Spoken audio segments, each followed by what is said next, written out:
Judea. Es decir, tú tienes que ser testigo de la paz, del gozo. Y por último, esto te lleva a una reflexión mucho más profunda. Que de la paz y el gozo que tienes te conviertes en un atalaya. Eso es lo que significa entonces Samaria. Y yo voy a hablar del poder de ese ser supremo que aparece en el capítulo 17, versículo 22, cuando el apóstol Pablo le va a hablar a los que se encuentran allá en el Areópago, en colina de Ares, que es el altar que tenían los griegos, los sabios, los epicúreos, los estoicos, los muy sabios estaban allí, los que conocían sobre la lógica y la razón estaban allí reunidos. Y ellos estaban explicando y dando a conocer las profundidades del conocimiento humano. Pablo dice, yo quiero hablarle de esa inscripción que dice el Dios no conocido. Y de ese yo quiero hablarle. Ese yo necesito hablarle. Del Dios que yo vengo a hablarle no nace de mujer, es incongénito, pero es inmanente. Del Dios que vengo a hablarle es un Dios que trasciende la eternidad. Nadie puede apearlo de donde está porque nadie lo puso. Él es el que sostiene la vida, es el que sostiene el universo. Y dígale al que está a su lado, yo vivo en Él, pero Él vive en mí. Dígale a alguien, yo vivo en Él. Por eso dice la palabra, el Señor reina, se vistió de majestad. No que Él sea ni majestad ni magnificencia, porque majestad y magnificencia es el significado que podemos darle a algo que se ha caracterizado como una máxima expresión en cuanto a cualificación y en cuanto a calificación. Dios no es ni cualificación elevada ni majestad elevada. Él se tiene que vestir de la majestad para que usted le pueda conocer, porque Él trasciende la majestad. Dice la palabra que Él se ciñe de poder. Cuando Él quiere proyectar su poder, Él agarra un cinturón y dice, voy a proyectar mi poder. Pero Él no es poder, Él trasciende el poder, porque la palabra poder viene de la palabra poderío, que quiere decir vigor, suprema potestad, sabiduría, inteligencia. Dios ni es sabiduría ni es inteligencia. Él trasciende la sabiduría, trasciende la inteligencia y se viste de ella para darse a conocer. Dale al que está a tu lado y dile, tu Dios es más grande que lo que tienes en tu cabeza. El Dios del cual te estoy hablando tiene que utilizar referencias conocibles para poder darse a conocer, porque trasciende las realidades aún de los ángeles, aún de los espíritus, y es invisible aún a los espíritus. Y cuando digo que es invisible a los espíritus, es porque trasciende la zona angelical de más alta jerarquía. Es decir, estoy hablando del Dios que dice que tú eres a su imagen y conforme a su semejanza. Gracias por su entusiasmo. Yo sé que usted lo va a lograr. Del Dios que yo te estoy hablando es el Dios que genera caos pero trae paz. Es el Dios que conoce al pecador, no lo juzga desde la perspectiva del hombre, sino que ve en el pecador un producto terminado. Háblale a alguien, dile al que está a su lado, Dios no te va a juzgar como te juzgan los hombres. Dios no te va a juzgar como te juzgan los hombres, porque los hombres te señalan, te enjuician. Dios espera su producto terminado, como Él te soñó, como Él te vio, como Él te había pensado. Gloria, gloria, gloria, gloria a Dios. Por eso hablar de Dios nos lleva a una cosmovisión mucho más elevada. Bendito Dios. Porque Él ha enviado su Espíritu para llenarnos de su poder. Por eso el apóstol Pablo dice en 1 de Timoteo capítulo 6 versículo 16, dice: el único que tiene inmortalidad, que habita en luz inaccesible, a quien ningún hombre ha visto ni puede ver, el cual sea la honra y el imperio sempiterno. Amén. A los ricos de este siglo manda que no sean altivos. ¿Por qué? Manda que no sean altivos. Me llama mucho la atención que Jesús aparece en un momento importante de la historia judía y se encuentra con un grupo de personas y le dice: miren, nacido de mujer aquí en la tierra no hay un profeta más grande que Juan. El único detalle es que el más pequeño en el reino es más grande que Juan en el reino. En otras palabras, lo que Jesús está diciendo, hay gente que tiene ministerios grandes aquí en la tierra, pero son invisibles en el reino. ¡Santo! Pero como Juan entendió el misterio, Juan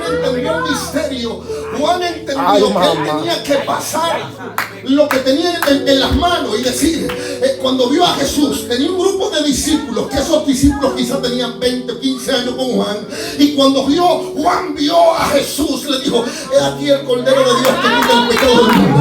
Eso automáticamente colocó a Juan en los grados superlativos más altos. Dígale al que está a su lado, para alcanzar lo superior tienes que menguar. Wow. Háblale a alguien, dile, para alcanzar el poder tienes que menguar. Porque el poder no se le entrega a personas altivas. Porque el altivo fácilmente puede acabar con una persona. Por eso necesitamos que los que necesitan poder maduren. Porque a los adolescentes y a los fluctuantes no se le entrega poder. Gracias por su entusiasmo. Dígale al que está a su lado, no te van a entregar poder mientras seas un inmaduro espiritual. Háblale a alguien, no te van a entregar poder ¡Santo! mientras seas un inmaduro espiritual. Amén. Debes madurar espiritualmente, porque entregarte poder significa que es como un arma. Por eso la Biblia dice que lo débil de Dios es más poderoso que lo poderoso de esta tierra. ¿Qué es lo débil de Dios? Dice el apóstol Pablo en el capítulo 1 de Primera de Corintios. Lo débil de Dios viene siendo específicamente algo que puede ser poderoso aquí en la tierra. ¿Qué puede ser poderoso aquí en la tierra? Bueno, poderoso en la tierra puede ser una bomba atómica. Una bomba atómica es un arma mortal que se desintegra debido al isótopo del uranio, y cuando esto va buscando oxígeno, esto desintegra todo lo que queda alrededor. Esto puede ser quizás un poco menos que lo débil de Dios. Y la Biblia dice que lo débil de Dios lo escogió para avergonzar a los fuertes de este mundo. Dígale al que está a su lado, yo tengo poder para detener la lluvia, pero tengo poder para salvar naciones. Alguien va conmigo, va conmigo, va conmigo, va conmigo. Por eso lo insensato de Dios es más sabio que lo sabio de esta tierra. ¿Por qué lo insensato de Dios es más sabio que lo sabio de esta tierra? Porque sabio en esta tierra puede ser un tipo que tiene 50 años estudiando cómo encontrar la cura del cáncer dentro de un laboratorio con tubos de ensayo. Sin embargo, Dios dice, te doy poder para que ponga tus manos sobre el que tiene cáncer y en mi nombre será sano.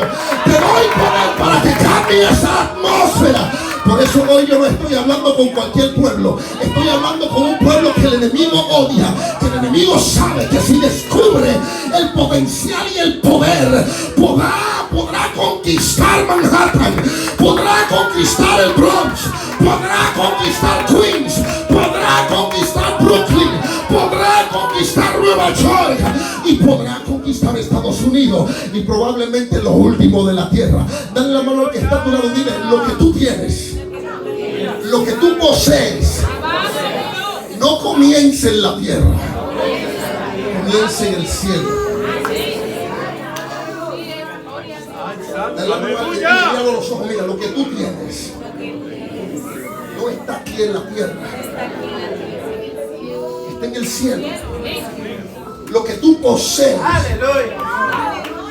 Por eso estoy hablando con personas que Dios ha dicho de ellos que va a hacer cosas extraordinarias y ellos están esperando cumplir sus caprichos, cumplir sus sueños, cumplir sus deseos.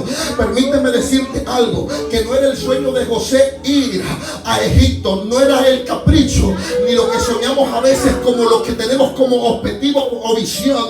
No era el sueño de José terminar como segundo de Faraón, no. El sueño de José era ser el heredero de su padre, y por eso tenía una túnica, y por eso él siempre miraba a sus hermanos por encima del hombre y decía, yo soy el heredero de mi padre.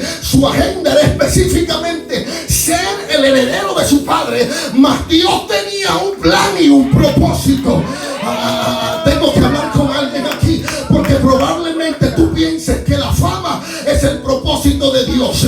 Tú pienses que estar en los más altos o la palestra pública es el deseo de Dios. Quizá el deseo de Dios es que comience cambiando tu historia, comience cambiando tu familia, comience cambiando tu estructura, para que hayan cambios formidables.